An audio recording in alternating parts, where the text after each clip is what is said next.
Welcome to my channel maths for competitive examinations. ఈరోజు ratio and proportion మీద ఒక problem చెప్తాను చూడండి. If A is to B is equal to 7:9 and B is to C is equal to 5:7, what is A is to C?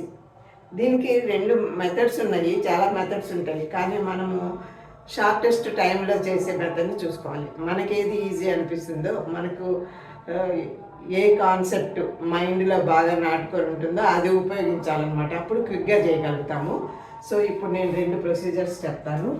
A is to B అంటే A by B ratio, A by B అని కూడా రాయొచ్చు. A is to B is equal to 7/9 అంటే A by B is equal to 7/9 and B by C is equal to 5/7. మనల్ని A is to C అడిగారు అంటే A by B is equal to ఎంత అని అడిగారు. సపోజ్ ఇవి రెండు multiply చేసామనుకోండి, A by B A by C అడిగారు.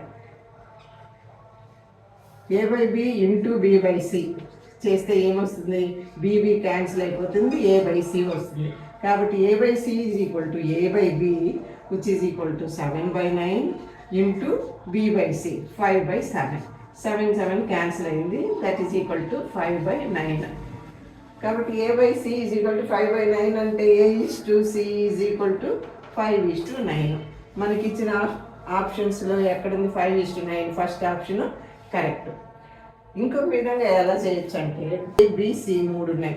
So ABC A is to B 7:9 కాబట్టి 7, 9. బి ఈజ్ టు సి 5:7 కాబట్టి బి కింద 5, సి కింద 7 వేసుకోవాలి. ఇక్కడున్న గ్యాప్లో దీని పక్కన ఉండేది 9 వేసుకోవాలి. ఇక్కడ ఉండే గ్యాప్లో దీని పక్కన 5 ఉంది కాబట్టి 5 వేసుకోవాలి. ఇప్పుడు వర్టికల్గా మల్టిప్లై చేద్దాం. 7 5s 35, 9 5s 45, 9 7s 63. మనకి ఏ ఈజ్ టు సి కావాలి కాబట్టి 35:63. A is to C is equal to 35:63. అయితే రెండు కూడా 7తో డివిజిబుల్ అవుతాయి, 7తో. So 7 5s 35, 7 9s 63. Therefore A is to C is equal to 5:9. ఇక్కడ 5:9 వచ్చింది. ఈ పర్టికులర్ కేసులో ఈ ప్రొసీజర్ ఎక్కువ టైం తీసుకుంది కాబట్టి సింపుల్గా రెండు ఇచ్చారు, A by B B by C multiply చేస్తే మనకి ఏ బై సి వచ్చేస్తుంది. అది చాలా సింపుల్ మెథడ్.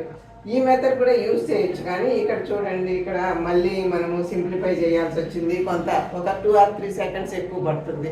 మనకి ఎగ్జామినేషన్స్లో సెకండ్స్ కూడా చాలా ఇంపార్టెంట్ కాబట్టి అది చేయొచ్చు. కానీ 4 or 5 ఇచ్చారనుకోండి, A is to B, B is to C, C is to D, D is to E అలా ఇచ్చి ఏదైనా ఏ ఈజ్ టు డి కానీ లేదా బి ఈజ్ టు ఈ కానీ అట్లా డిఫరెంట్ లెటర్స్ అడిగారనుకోండి, అప్పుడు ఈ ప్రొసీజర్ చాలా ఉపయోగపడుతుంది అనమాట. సో అలాంటి ప్రాబ్లం ఒకటి చూద్దాం. ఇది సింపుల్ ప్రాబ్లము. ఈ విధంగా A by B into B by C is equal to A by C అవుతుంది, లేదా ఈ విధంగానైనా చేయొచ్చు.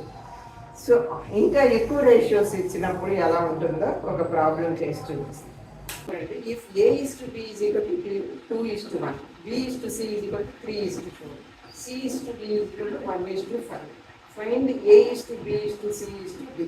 ఇలా ఇచ్చారనుకోండి, ఇప్పుడు ఆ ప్రొసీజర్ రెండో ప్రొసీజర్ చేయాలి. ఏబిసిడి రాసుకోండి. A is to B 2:1, B is to C ఇక్కడ రాసుకోవాలి 3:4, C is to D 1:5, C is to D 1:5. ఇక్కడ గ్యాప్స్ వచ్చాయి కదా, ఈ గ్యాప్స్లో 1 వేసుకోవాలి. 1 పక్కన ఉండేది 1 వేసుకోవాలి, 4 పక్కన ఉండేది 4 వేసుకోవాలి. ఇప్పుడు 3కి ముందు ఉండేది 3 వేసుకోవాలి, 1కి లెఫ్ట్ సైడ్ 1 వేసుకోవాలి. ఇప్పుడు వర్టికల్గా మల్టిప్లై అన్నమాట.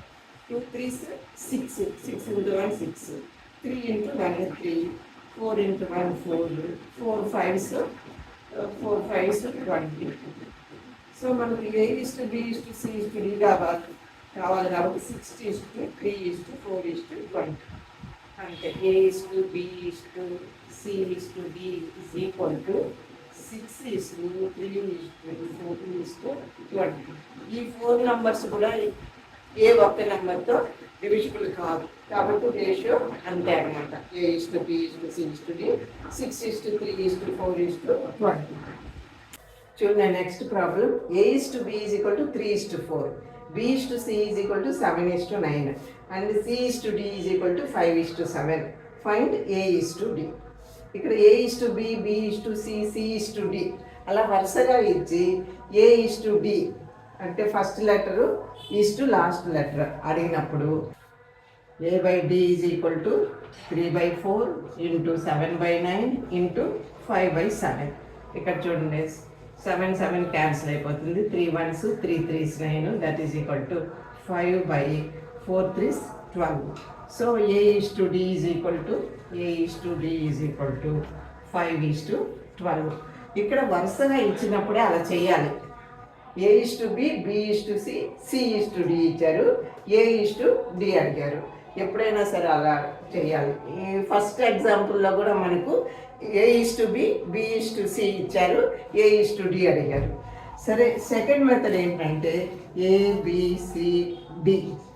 A/B 3:4 కాబట్టి 3 4 వేసుకోవాలి. B/C 7:9 కాబట్టి 7 9 వేసుకోవాలి. C/D 5 7 కాబట్టి ఇప్పుడు మనకు A/D కావాలి. సరే ఇట్లా వర్టికల్గా వేసుకున్న తర్వాత ఈ గ్యాప్స్ ఫిలప్ చేసేది 4 4, దీని పక్కన 9, ఈ 7కి ముందు 7, ఈ 5కి ముందు 5 5 వేసుకో.